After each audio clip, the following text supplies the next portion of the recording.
Estamos de volta agora para falar sobre o curso de licenciatura em História do Ensino à Distância aqui da Unicesumar. Eu não sei você de casa, mas eu sempre tive a curiosidade de saber como é que se ensina História para quem vai ensinar História. Quem conversa com a gente é a coordenadora do curso, Priscila Paixão. Tudo bem? Tudo bem. Uma boa noite a todos vocês. Bom, quando a gente fala, da licenciatura, talvez a primeira interrogação que todo mundo tem, Bom, fazer licenciatura em História é para ser professor? Sim, mas não exclusivamente, Então, quem se habilita a fazer a licenciatura em História, tem muita gente que tem muito interesse e começa a fazer a História, talvez não com a intenção de ser professor, mas porque a História ela é mágica, ela é encantadora e ela atrai muitas pessoas pelo gosto do conhecer, do investigar, do pesquisar.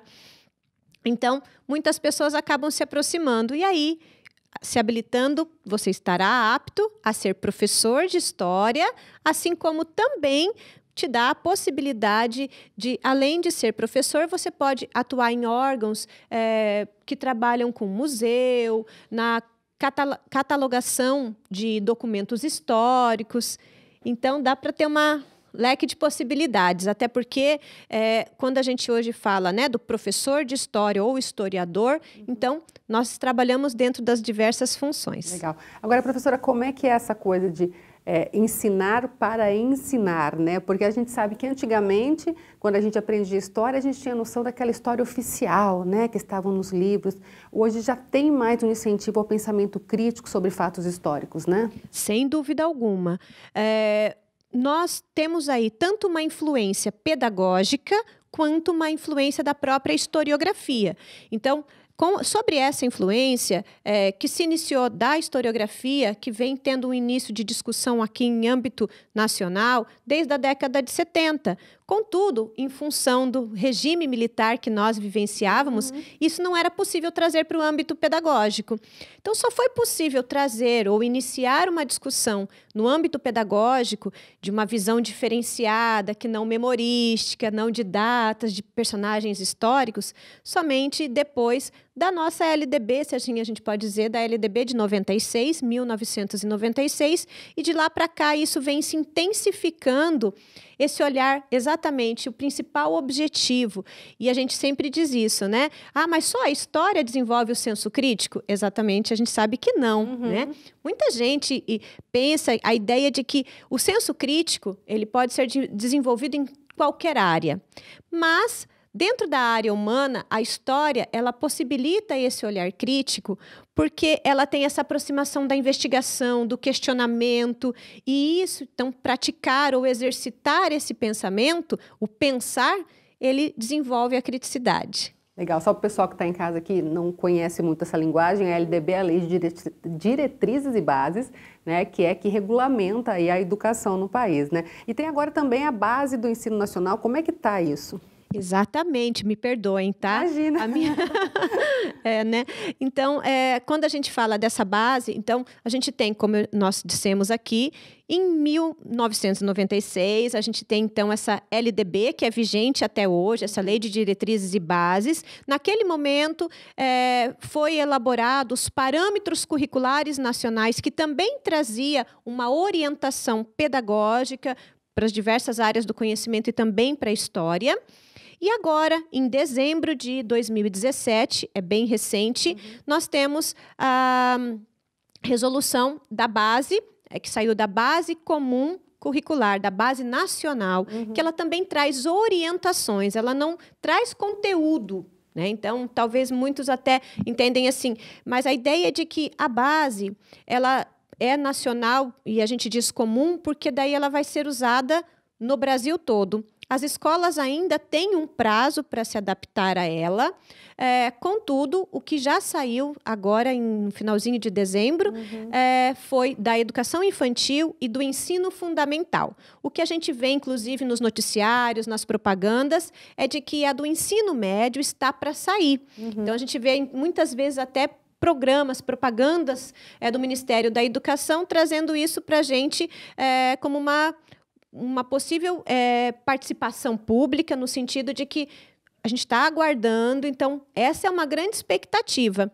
Mas a gente já se adianta que até para desenvolver esse senso crítico, o que já saiu do ensino fundamental traz exatamente essa ideia de partir da história temática, trazer temas que possibilitem o exercício de analisar fontes históricas, né, para que a gente vá desenvolvendo essa criticidade realmente em nossos alunos. Legal. Para o pessoal que não é da área da educação, o pessoal que está em casa assistindo, de repente, como é que funciona essa regulamentação? Todas as escolas têm que passar, por exemplo, por essa e essa fase da história? Como é que funciona isso? Só de uma forma um pouquinho mais simples para o pessoal entender. Exatamente. Bom, quando a gente fala do ensino de história, na educação infantil, eles trabalham com experiências, os saberes das experiências. Então, a gente não tem essa disciplina denominada ensino de história. Uhum. A partir do primeiro ano do ensino fundamental, que é quando a criança tem ali por volta de 6 anos de idade, ela já é uma disciplina obrigatória. E ela vai percorrer toda a educação deste aluno do primeiro ano do ensino fundamental até o terceiro ano do ensino médio. Então, hoje, ela é uma disciplina obrigatória em todos esses anos de escolarização. E aí, os conteúdos, por conta dessa nova regulamentação, têm que ser parecidos? Isso. Há a ideia de se trabalhar 60% a partir dessa base, né? Uhum. Dessa base nova.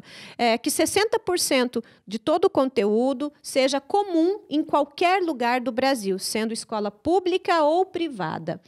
E complementado com 40% da diversidade, das questões mais específicas da região, né? Então, aquilo que é específico, que tem que ser trabalhado mais próximo daquela realidade. Agora, isso é uma coisa super interessante, porque assim, a história tem muitos fatos, tem muitas coisas, né?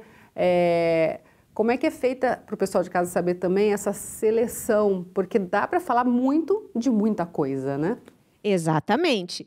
Bom, a gente parte do princípio de que deve haver, a gente parte do eu, né? Então, quando a criança inicia esse processo de escolarização, a gente diz ali até hoje, a gente denomina um letramento histórico. Então, antes a gente achava que letramento era só aprender, né, a ler, escrever. Exatamente. Hoje não. Também o letramento histórico. Então, parte do eu, da própria criança, porque isso é muito próximo dela. Uhum.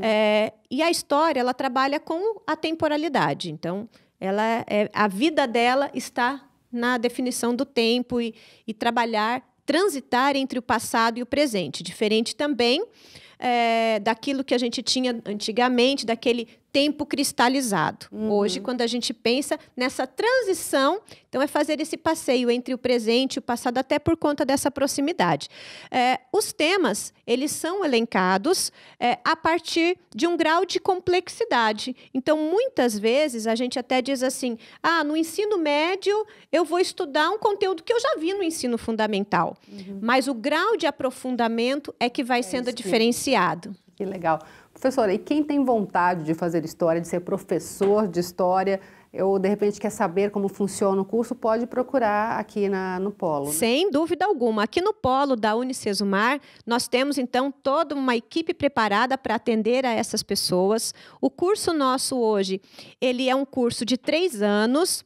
Você sai habilitado, então, exatamente para ser professor de história, assim como também dá a perspectiva de atuar como pesquisador, né, em áreas mais amplas. O curso, então, 3 anos, é um curso que a gente diz assim, ele é reconhecido, autorizado, isso é um cuidado muito grande, né, que todos os telespectadores aqui têm que ter na hora da escolha de um curso. Com certeza. O nosso curso já tem esse reconhecimento, então, todos são bem-vindos, a gente tem uma equipe pronta para atendê-los e receber. E é fantástico, porque no curso de História, a gente tem todas as histórias. A gente passeia pelas histórias, né, conhecendo os viés. Além disso, a gente tem a possibilidade dos estágios, e os estágios também complementam a formação deste aluno. Muito legal. Professora, obrigada pela participação aqui com a gente. Eu que agradeço.